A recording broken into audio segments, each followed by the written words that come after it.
Amid a slew of controversies in recent weeks, Jeremy Clarkson has found himself at the centre of a rather meaty scandal over some disgruntled feedback thanks to the latest pricing of food at his Cotswolds pub.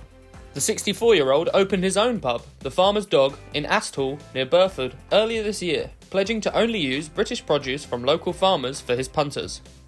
The pub purchase, which will likely provide the basis for the fourth season of his hit Amazon show, Clarkson's Farm, hasn't been without its hiccups, however. On opening day, Clarkson took to Instagram to reveal several issues in the kitchen had plagued the launch, while he also claimed he was losing about £10 per customer due to the astronomical costs of running the business. The latest decision from the pub to have sparked a fierce debate is the price of one of its specials ahead of the festive season, a fillet steak served with carrots, mash and cabbage.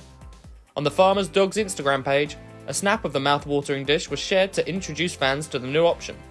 In the accompanying caption, it read, "Thanks, chef. Here's a special for you. Diddly squat reared fillet steak with fresh carrots, mash, and local black cabbage, all for £28. While some of the comments in response praised the appetising look of the plate, the majority of the reactions centred on the £28 price tag. And it's safe to say several fans didn't feel the dish warranted the value.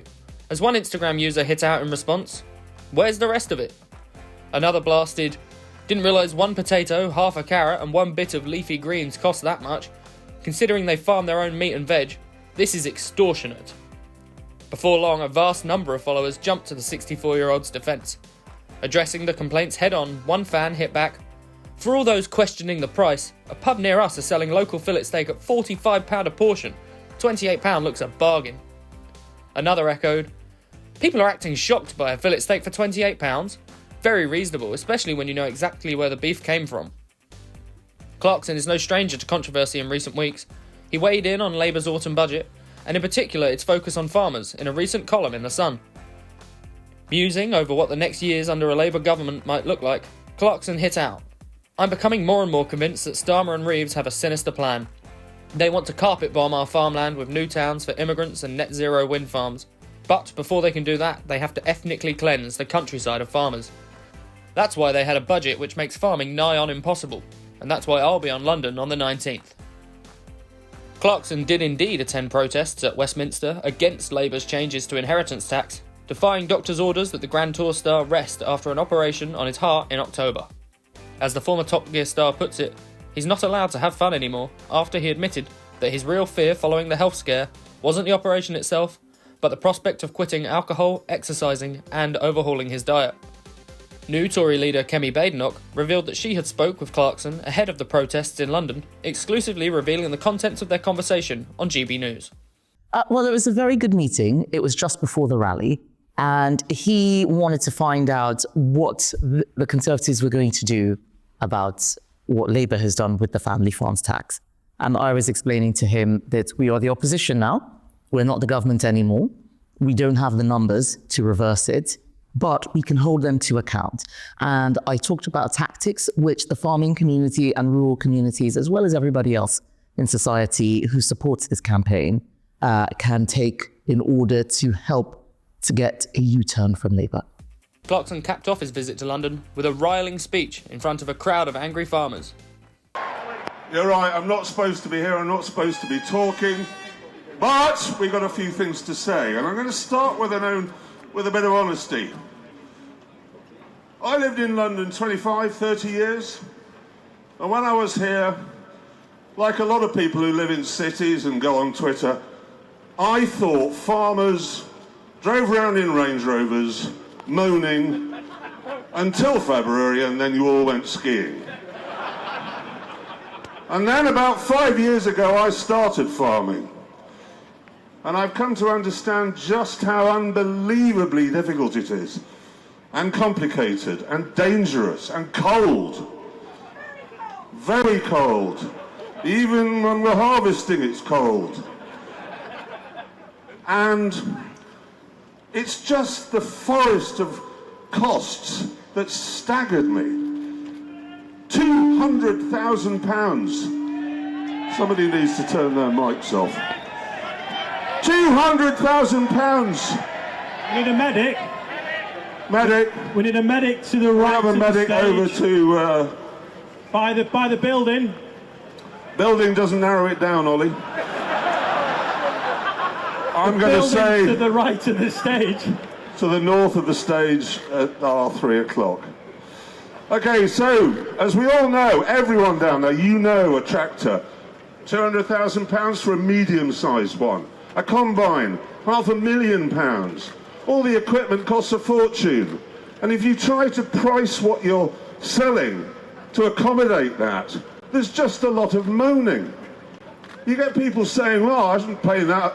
I can get a chicken from abroad. Yeah, you can. But it's so full of chlorine, it tastes like a swimming pool with a beak. And then you've got the environmentalists endlessly shouting at you, oh, your cows, they're altering the composition of the gases in the upper atmosphere, and your fertilizers ruining the trouty freshness of our streams and rivers. And I know sometimes you just think, what's the point? We're just trying to make breakfast, lunch and dinner, and it's just this endless whinging and there's no money in it. And the regulations. Some of you down there will know what I'm on about when I say we got a lot of GS4 this year on the farm. And we were told, oh, the sheep will love that. No, they don't. They're standing looking at it in the same way that a 5-year-old looks at an olive. They don't want to eat it. And so we have all of this complication and all of this cost, and there's very, very little money in it. Very little money, as you know. And then we got the budget. Now, I know a lot of people all across the country in all walks of life took a bit of a kick on the shin with that budget. You lot got a knee in the nuts and a light hammer blow to the back of the head. Because we had pickup trucks, double cab pickup trucks, being reclassified as company cars. 211% tax rise there. £50 carbon tax on a bag of fertiliser. The basic farm payments altered in such a way that we're getting a lot less than we thought we were going to get. And then there was the inheritance tax business.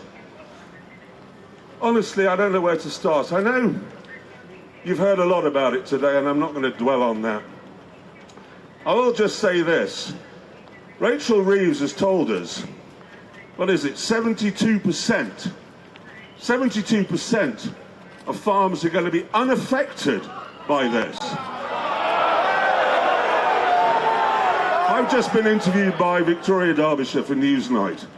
Let's see if we can educate her here, if she's still around, Victoria. How many people here, if you'd raise your hands, are from a family farm? I want to see, right. I hope you can see that. I hope we've got our cameras from the show up high to see. That's a lot of hands. Now, keep them up, and I want you to lower them if you think, and you've had time to work this out, you think you're going to be unaffected by the changes to APR and BPR. Put your hands down if you're going to be unaffected. Thank you. My case rests. I want Newsnight to see that. She was trotting out. Nobody's affected. Rachel Reeves says so. Since when was the BBC the mouthpiece of this infernal government?